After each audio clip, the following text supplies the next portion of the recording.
We're talking about Revelation chapter 13 tonight, and we've been on this subject for a little while, a couple of weeks anyway, where what we're doing, Revelation chapter 13, it's all about Antichrist and the Antichrist kingdom rising up, and we have to approach this in phases or stages. And let's go ahead. We're going to read the scripture here for Revelation chapter 13, and then we'll get back into it. But all the pieces, the things that we talked about the last couple of weeks, all of this applies to this scripture, and now we're adding to that what we've already discussed. So if you can remember the things that we talked about, that would be better. So let's read this. Revelation chapter 13, verse 1 through 4 is this first slide. And you can see a seven-headed beast rising up. This comes from John the Apostle. And I stood upon the sand of the sea, and I saw a beast rise up out of the sea. And remember, we talked about that sea. Most of the beasts come out of that Mediterranean Sea area, having 7 heads and 10 horns. Upon his horns 10 crowns, and upon his heads the name of blasphemy. And the beast which I saw was like unto a leopard. His feet were like, as it were, the feet of a bear, and his mouth is the mouth of a lion. And the dragon gave him his power and his seat, great authority. And I saw one of his heads, as it were, wounded to death. His deadly wound was healed. And all the world wondered after the beast. They worshipped the dragon, which gave power unto the beast, and they worshipped the beast, saying, Who is like unto the beast, who is able to make war with him? And, I think that that statement right there, if you could actually see in your mind, or the vision that John saw when he saw this beast, unlike any other, rising up, it's very easy for him to conclude who is like this beast and who would be able to make war with him. And there was given unto him a mouth speaking great things and blasphemies, and power was given unto him to continue 42 months. We've said on many occasions 42 months is 1,260 days. It's also 3.5 years. It's based upon a 360 day per year, which is what it's not 365 days. The difference is 365 and a quarter is a solar calendar. 360 is a lunar calendar, and God uses the lunar calendar here for the timing. But this, knowing this, gives you insight in various different understanding of prophecy. So, but anyway, I'm going to go back to verse 5 here. And there was given unto him a mouth speaking great things and blasphemies, and power was given unto him to continue for 42 months. And he opened his mouth in blasphemy against God, to blaspheme his name and his tabernacle, them that dwell in heaven. And it was given unto him to make war with the saints, to overcome them. And power was given him over all kindreds and tongues and nations, and all that dwell upon the earth shall worship him, whose names are not written in the book of life of the Lamb slain from the foundation of the world. You notice in verse 8 it doesn't say some of the people of the earth are going to worship him. In that latter-day kingdom, it says all that dwell upon the earth. That's a lot of people, right? In that time, all that dwell upon the earth shall worship him, whose names are not written in the book of life of the Lamb slain from the foundation of the world.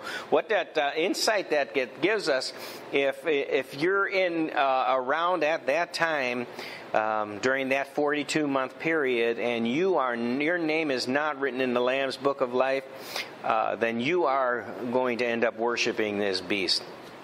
Verse 9, if any man have an ear, let him hear. He that leadeth into captivity shall go into captivity. He that killeth with the sword must be killed with the sword. Here's the patience and the faith of the saints. And here we see we've actually given names to these 7 heads. And you can see them up here.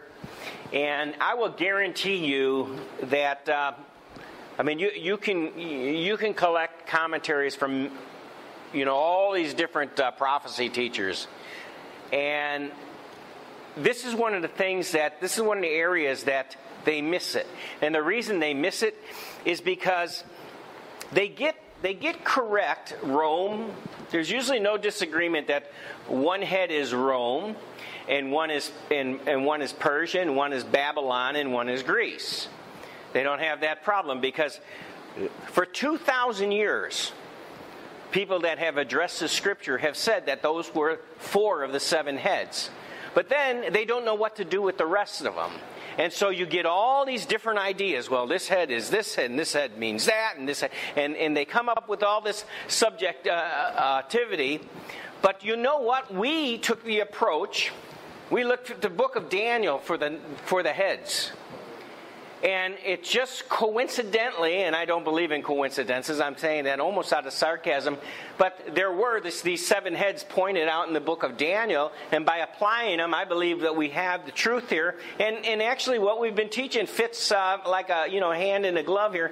But so those 7 heads we've identified: Rome, Persia is actually Iran today, Babylon is where Iraq is, Macedonia is Greece, Egypt. All of your commentators seem to get this one correct, but they don't get it correct for the same reason.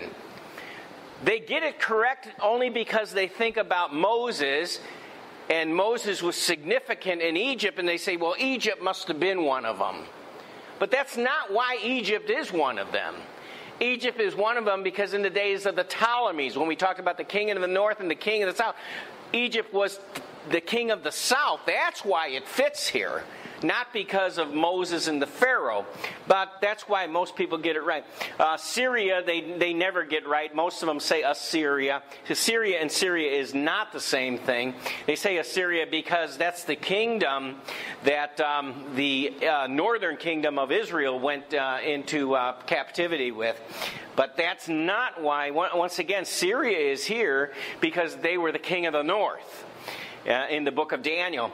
And then the only one that's in question then, or was left out, is Thrace. And remember, John said the riddle was 5 of these heads have already passed away. One is, which was Rome, and then one is yet to come. And we see that when you take Thrace, Thrace is Turkey. And Thrace actually has a whole, or Turkey, if you will, has a whole chapter in Revelation devoted to itself. And we went through that. Chapter 9 all talks about the Muslims and the Turkish Empire. And we've seen that. In other prophecies, when you get into Ezekiel, chapter 38, and you've got this great coalition of forces that are going to attack Israel. Most of the prophecy teachers tell you it's Russia.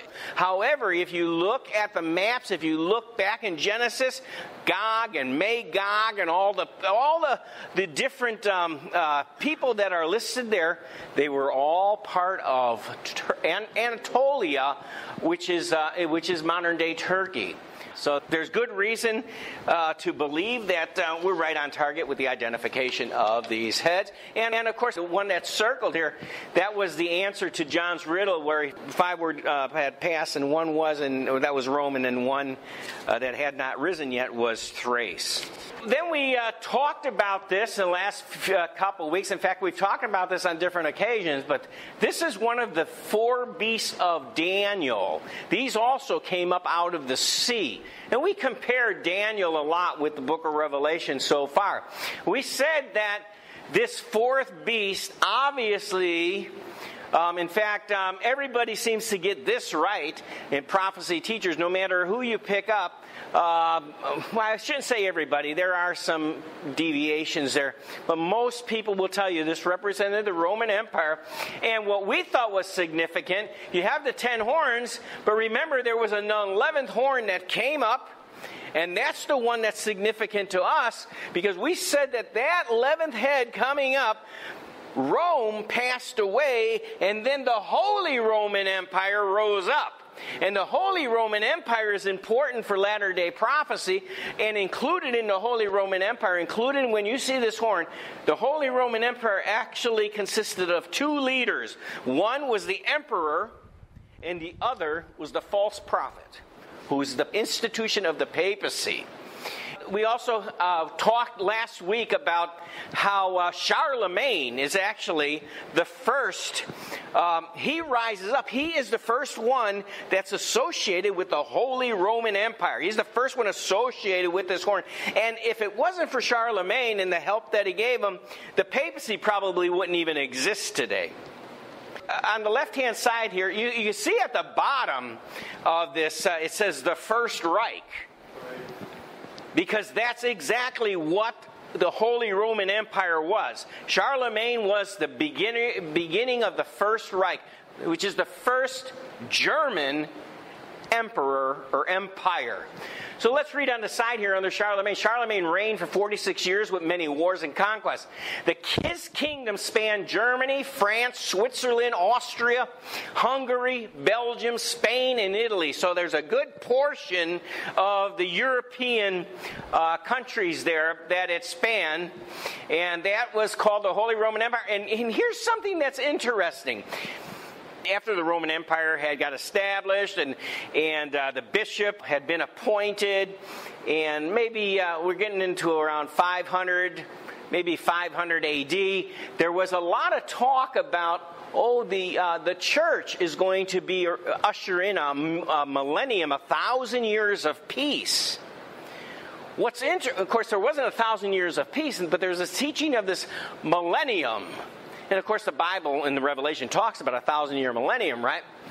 But what's interesting, the Holy Roman Empire continued from the time of Charlemagne for 1,000 years until Napoleon brought it down. I think that's highly coincidental. I'm not saying the 1,000 years matches prophecy. What I'm saying is it's just very coincidental that they had 1,000 years, because that's what they were teaching, that the church was going to rule for 1,000 years and then Jesus was going to come. Well, Jesus didn't come after that 1,000 years. In fact, what happened? What they taught was the church was going to keep getting more and more victorious. And what happened at the end of the 1,000 years? The Pope was thrown in prison. And really, he suffered a mortal wound. And the beast is supposed to suffer a mortal wound. And so that's what happened. But Charlemagne, he's the First Reich, and we have some information about the empire also. And you'll see here, I have his head here. Now, just because I have his head here, we said that the First Reich actually lasts for 1,000 years. The First Reich of the Holy Roman Empire lasts for about 1,000 years. Now, obviously, Charlemagne didn't live for 1,000 years. He's just the first one. We have his picture up there, okay? And we said the First Reich, just so you can associate the First Reich with Charlemagne. If you're German, if you're from Germany, or you consult some German teachers, for the most part they say, well, really the First Reich had to do not with Charlemagne, but Otto the Great. You can see some writing on the side under Otto's picture. Otto the First was also known as Otto the Great. He was king of Germany from 936 to 973. He was the emperor of the Holy Roman Empire from 962 to 973. And the term Holy Roman Empire was first used in 962 AD. And all that's true. And if you want to think that he's the beginning of the First Reich, then you can do that if you want to. But I'm pretty convinced that Charlemagne was the beginning of it. The Pope put the crown on his head. He told him he was the emperor of the new Holy Roman Empire, and the rest is kind of history. But I just wanted to alert you to that. If you're doing some research on yourself, you might see that they say Otto is, but it doesn't really matter. Otto was part of the Holy Roman Empire. Yeah. I think they say it was the Ottoman Empire was the first, right? Not Ottoman. Otto was the first, right? Because they wanted to be German. Charlemagne's French. Yeah, Charlemagne, and that's true. And Charlemagne was French. And remember, we don't have it in this presentation, but Charlemagne's kingdom was divided into three. He was the king of the Franks. He became the emperor of the Holy Roman Empire. After his death, I think it was his three grandchildren took it over. It was divided into three parts. One was the kingdom or the nation of Germany. One was the nation of France. And the other one was the nation of Italy. And his grandchildren, I believe it's his grandchildren, they took over each section. And so, yes, by not saying that Charlemagne, a French guy, was the first emperor, then you have the German exclusivity. Enter, about 1,000 years later, after Charlemagne, enter Napoleon. Because Napoleon's the one who brings down the First Reich. What's interesting is Napoleon is the one who gives the mortal wound to the Pope, to the papacy, right? And now he's also the one who gives a mortal wound to the First Reich, or the emperor of the Holy Roman Empire and the papacy. So basically about the same time. Actually, the first pope went into prison 1798. And it was by the antics of Napoleon. Napoleon is, if you know anything about it, he's trying to take over all of the Europe to be his own emperor. In fact, he claimed himself to be emperor. So we put a big old red X over Charlemagne, because what I'm trying to say here is the First Reich received a mortal wound. And if you just read Revelation chapter 13, it says the beast would rise up, and then he'll receive a mortal wound. And we said before, a mortal wound means you die. And you don't come back. People that die don't come back to life, right? But the strange thing is, in this prophecy about the Antichrist, it says when the beast receives the mortal wound, he comes back. That's the miracle, right? That's the amazing thing. He comes back to life. Well, here's the thing. The papacy received a mortal wound, but they came back. The Holy Roman Emperor, the First Reich, received the mortal wound, and it came back. Whether you want to say that it was Otto or it was Charlemagne, in either case, the First Reich received a mortal wound. But it came back. We know it came back because we know Hitler. We know a lot about Hitler, and Hitler was the Third Reich. You can't have the Third Reich without the First Reich and the Second Reich. So we know there was a second one, right? So if the second one came, then the first one received this mortal wound, not the individual. And, of course, the title up on that slide is, I would like to know the truth of the fourth beast, right? You see, here we say the Holy Roman Empire was Germany, was the First Reich, and it received a mortal wound. Okay? This is where we get into, and I only bring this up because we mentioned it with Napoleon. I want you to get an understanding of what Napoleon... really what Napoleon was trying to accomplish. Napoleon rose up right after French Revolution. The French Revolution followed in Europe. It followed the Reformation. People were getting a lot of Protestants were getting free of the whole thought of being subservient and bowing down and kissing the Pope's feet, and a lot of people were rising up against papacy, right? Well, that's happening all in throughout Germany and throughout all the areas that were covered primarily by the Reformation. The interesting thing is that France was always the most loyal supporters of the papacy. There was a lot of Catholicism in France. But you have this revolution going on, and theirs wasn't really to become, because they were becoming Protestants, they were actually turning against all religion. I mean, they looked at the organized religion was the papacy, and they were trying to throw the papacy off their back, and they didn't want to submit to it anymore. They could see through it, if you will. And so, in fact, they called it the Bloody Reign of Terror. People were beheaded at the time. They did all terrible kinds of things. The rebels rebelling against the Catholics, and there was this war. Well, so Napoleon comes around. His first agenda is he needs to make peace throughout the French kingdom, throughout France, right? So he's trying to unite these Catholics that are fighting against, the rebels, and he's trying to become the emperor of France. And of course, he did recognize that one of the big problems that they've had it with the papacy. However, there's a good part of France who still is Catholic and still believes in the papacy. So he does end up throwing the Pope in prison. And he initially seems to be anti-Catholicism, and I read that some commentators say that Napoleon, when he did imprison the Pope in the first place, he had no intention of Catholicism ever having any influence again in his kingdom. But, of course, he was a smart man, very strategic, and he realized, just like we talked about Constantine years ago, Constantine was smart. If you can remember, Constantine was the emperor that he made that place, Constantinople. We talked about that. He split the Roman Empire. He put the Pope in charge because he was going to what? Use Christianity to control the people. Well, Napoleon's basically going the same way. He's like, well, I don't like the papacy, but I'm not going to throw away the whole benefit of having this religion and use this religion over the people. So that just gives you a little narrative. And I mean, you can find out more information. You can read various ideas about it. And I'm not trying to sway you at all on history per se. But let's get into just a couple slides on it so you can see what he did. So in this slide with the Pope Pius, I like that name. I think by his name, he must have been a very pious man. I mean, he must have really been humble to name himself Pope Pius. I know that the name is spelled a little different.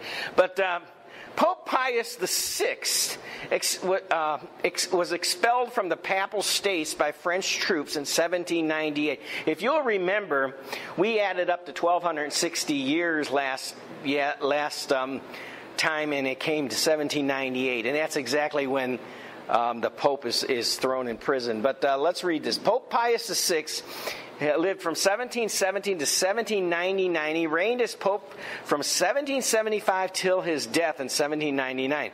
At the outbreak of the French Revolution, Pius VI witnessed the suppression of the old Galician church as well as the confiscation of pontifical and ecclesiastical possessions in France. He saw an effigy of himself burnt by the Parisians at the Palace Royal. The French Revolution broke out in 1789, and he saw the events as a sign of opposition against the social order ordained by God, and also viewed it as a conspiracy against the church, and which would be the natural, that would be natural to assume that, especially if you were loyal to Catholicism. In 1796, French Republican troops under the command of Napoleon Bonaparte, invaded Italy and defeated the papal troops. General Berthier marched to Rome, entered it unopposed on 10th of February 1798, proclaiming a Roman republic, demanded of the Pope the renunciation of his temporal authority. And that was kind of a derogatory thing to say anyway, because he was insinuating that his authority was temporal. In other words, it was temporary, and now it's time to renunciate that. The Pope refused to do that. Upon his refusal, he was taken prisoner. There it is. He died on 29th August 1799, having then reigned longer than any other pope. So it's interesting that God kind of gave him the longest reign as pope, I think, to make him stick out and to draw our attention to what happened. The next slide talks about the Papal States. You know anything about the papacy? The papacy is not only a religion. The Pope is actually a king, and he actually is a literal king over an empire of his own, or a kingdom of his own, called the Papal States. You can see it. You can see it right here. I'll point to it here. Here you have Italy, and here's Rome, and Rome is inside the Papal States here. And the king, the Pope, is complete sovereign, has complete sovereignty over that. Even it's within Italy, but it's not part of Italy. So Rome is not part of Italy. Rome is part of the papacy. So anyway, the French Revolution proved as disastrous for the temporal territories of the papacy as it was for the Roman Church in general.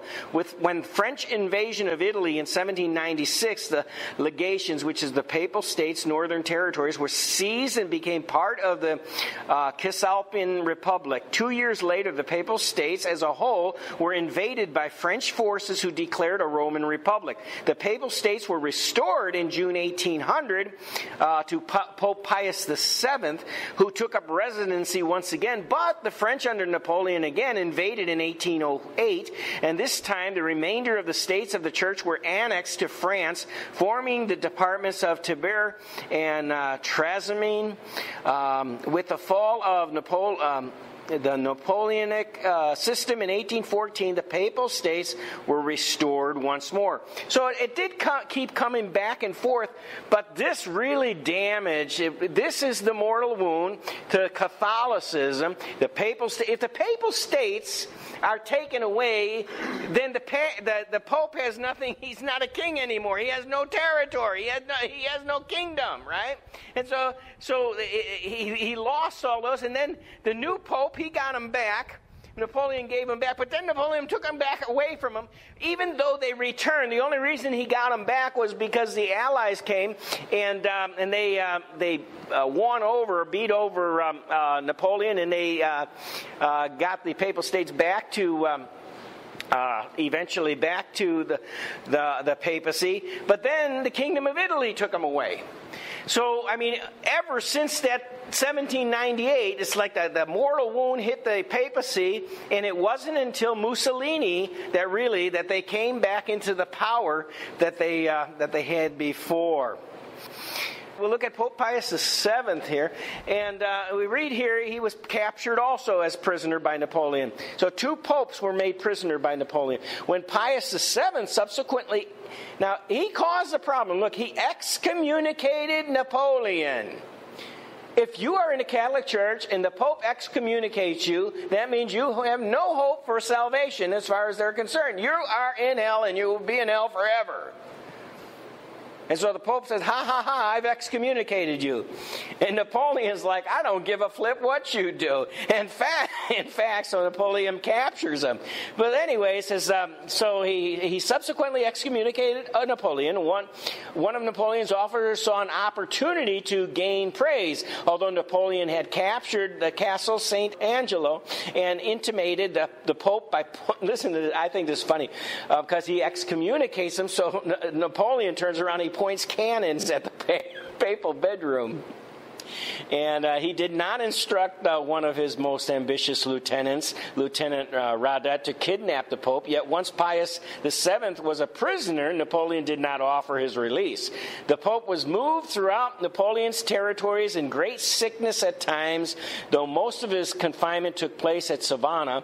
Napoleon sent several delegations of his supporters to pressure the Pope on various issues, yielding power and signing a new concordat with France. The Pope remained in confinement for over 6 years and did not return to Rome until May 24th, 1814, when the Allied forces freed the Pope during a pursuit of Napoleon's forces. And you'll see in a little while why Napoleon, besides giving the mortal wound to the papacy, besides giving the mortal wound to the First Reich, which is the Holy Roman Empire, he also is further important for the rest of the fulfillment and the rest of prophecy. So we're going to see this now. Probably one of the most significant personalities in Bible prophecy, and you don't hear much about him, but you're going to see why he is. Napoleon Bonaparte was the greatest military genius of the 19th century.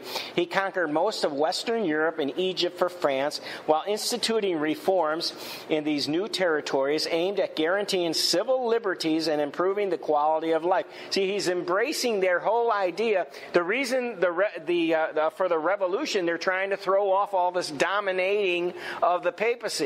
So Napoleon says, okay, I'm going to make sure that you have your civil liberties, and I'm also going to make sure that you can worship, because most of them were Catholic, right? And so you can return back to Catholicism. Those of you who are faithful to Catholicism, you're still going to have Catholicism, but you're not going to have that Pope. We'll have our own Pope. Well, that way I can control the Catholic Church. And so there was no papacy out of the papal states and out of Rome. So anyway, Here we read, Napoleon crowned himself. Now the emperors of the Reichs of Germany, the Holy Roman Empire, they were actually crowned by the Pope. But Napoleon crowned himself as Emperor of France. By the way, now the First Reich didn't receive when Napoleon crowned himself as Emperor of France, there was still a emperor in Germany. And they were crowned about the same time. So Napoleon goes ahead and says, I'm the emperor. And there is no more Holy Roman Emperor. So he crowns himself Emperor of France in 1804. He introduced reforms intended to unify the revolution-fractured nation. On July 12, 1806, 16 German princes gathered in Paris formally signed an Act of Confederation. The act dissolved the connection with the Holy Roman Empire and, in effect, allied them to France as satellites. As a result, Francis II, who had proclaimed himself Emperor of Austria in 1804, when he foresaw the dissolution of the Holy Roman Empire, resigned his title of Holy Roman Emperor, and the empire came to an end. So there was the end of the Holy Roman Empire that we talked about. And so there's a mortal wound. The papacy got a mortal wound. The Holy Roman Empire got a mortal wound. So now the next slide says Napoleon against the nations of Europe. France. Now, obviously, Napoleon is the emperor of France. France brings down 3 kings. That's kind of coincidentally with the prophecy saying 3 horns will be come down. I'm not saying take it literal. I'm just saying it's interesting. Germany, Italy, and Spain were the 3 kingdoms that Napoleon took down first. The cry of democracy went out throughout France, calling for every able man to fight in this war against democracy and freedom. In other words, they said that they were for democracy and freedom, and they were calling all the people to rise up and revolt. Napoleon is quenching all that. But anyway, the motto of the revolutionaries in the reign of terror that they call it was, we cannot stop until all Europe is ablaze. And what they meant was literally ablaze, and also that all of Europe would be free from the church and the influence of the church. Some really, what was coming out of that was really Antichrist, though. It was really bad. They had this woman. They got a prostitute. They said that her name was Reason. She rode around with her breasts shown, and everybody did all kinds of lascivious sins around her. They went and they took all the gold and the silver and everything, the chalices and everything, out of the churches throughout France, and they used them for all this debauchery, and it was a pretty nasty time there. But it was all because they hated the Catholic Church so much. But after, at least the rebels did, and then of course they're fighting against the Catholics who believed that they were serving Christ. Anyway, after raising France to a position of preeminence in Europe from 1804 to 1813, Napoleon met defeat in 1814 by a coalition of major powers, notably Prussia, Russia, Britain, and Austria. A majority of other nations present at the Congress also pledged troops for the invasion of France, which was to be launched on July 1st, 1815. And Napoleon, by the way, would come. His empire would now, and his being an emperor of France, would now come to an end. This next map here, it shows when we said he first brought down 3 kingdoms. Here you have Spain over here. This was France. You had Italy, and up here you had Germany here. Prussia hadn't fallen. You see Austria over here. All of these, we'll see in the next map how much influence Napoleon, how much of the world Napoleon had.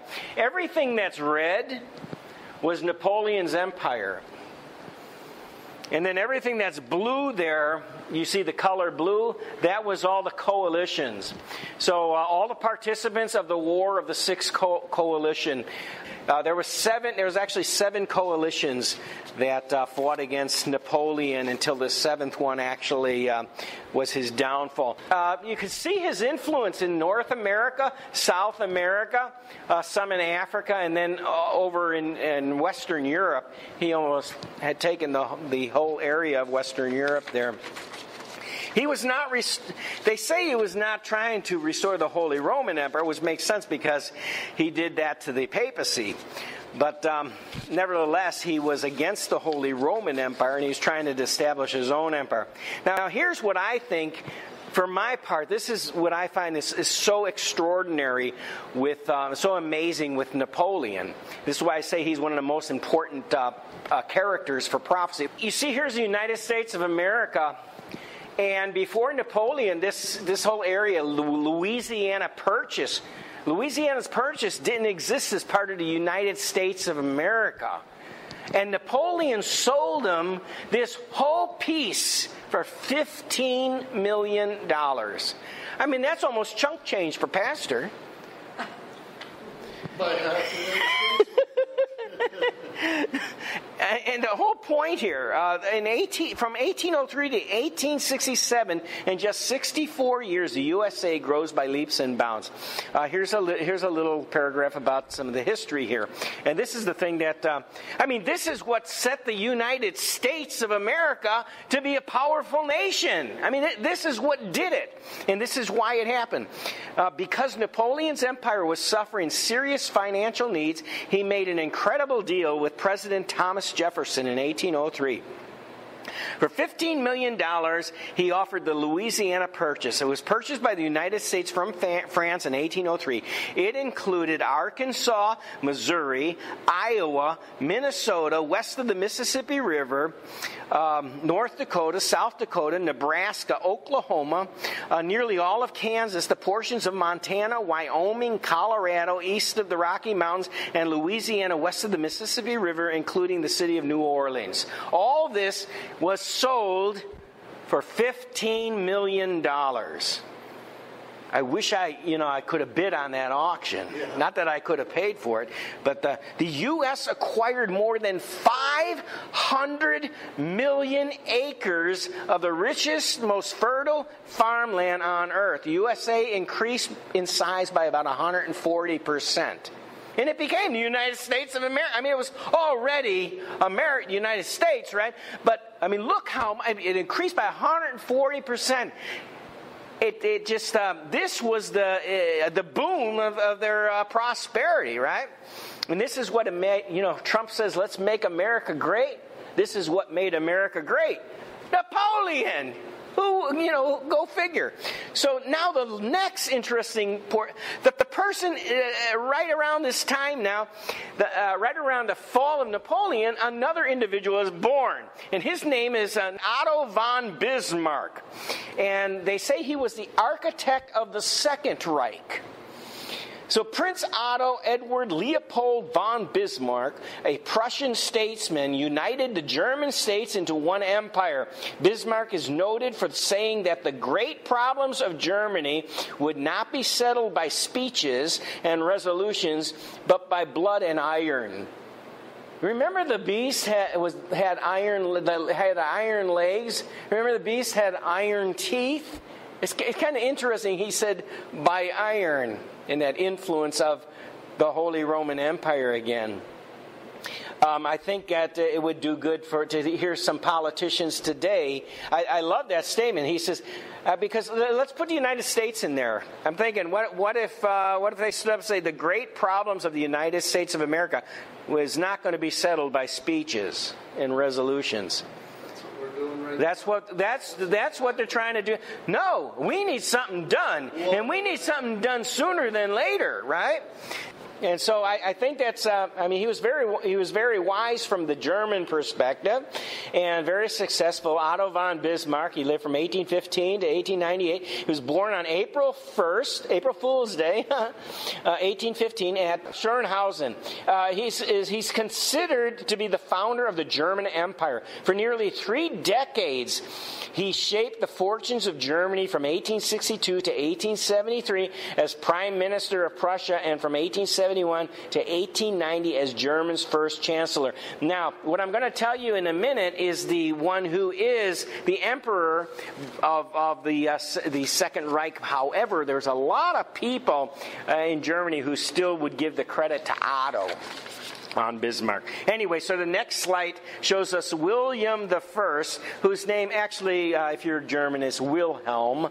But he was the emperor of the Second Reich. Prussian King William I was proclaimed German emperor in the Hall of Mirrors at Versailles outside of Paris on January 18, 1871. He was made emperor after a coalition of German states under Prussia. Remember, Otto's the one that got all those coalition together. He's the architect. So he was made emperor after a coalition of German states under Prussian leadership was victorious over France in the Franco-Persian War. In 1871, the year that marked the emergence of Germany as a great world power, and this led to the declaration of the German Empire, Deutsches Reich, which means the Second Reich, in 1870, and the proclamation of King William of Prussia as German Emperor in Versailles in 1871. I would know the truth of the fourth beast, and here, oh, lo and behold, we have a Second Reich. So, as I was telling you, Germany, the Holy Roman Empire, they received a mortal wound under Napoleon, and now what happened? They rise back. You know, we've questioned for years, how will the beast receive a mortal wound and then come back? And God's done it several times prophetically. And here we have it back. So now we have the Second Reich. Well, we don't know how many there will be.